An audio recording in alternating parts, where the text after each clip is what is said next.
Welcome to Kenton Teaches. Enjoy the video. In this video, I will show how to replace a Ford Transit sliding door handle. Start by removing the interior trim panel carefully to expose the handle mechanism and linkage. Keep track of clips and screws in a tray so nothing gets lost. Work methodically, testing the latch movement after loosening fasteners. If the door feels stiff, lubricate the latch before installing the new handle to ensure smooth operation and alignment. Begin by removing the trim panel and storing fasteners in order to prevent confusion later.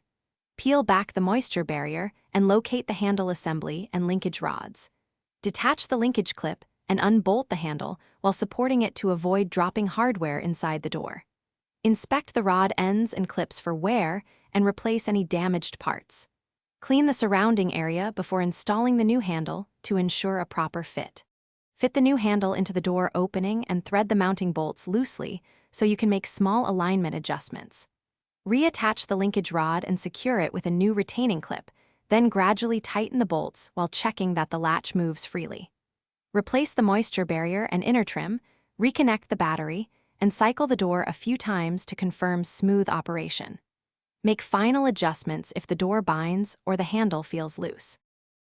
Thanks for watching. Please subscribe if this video was helpful.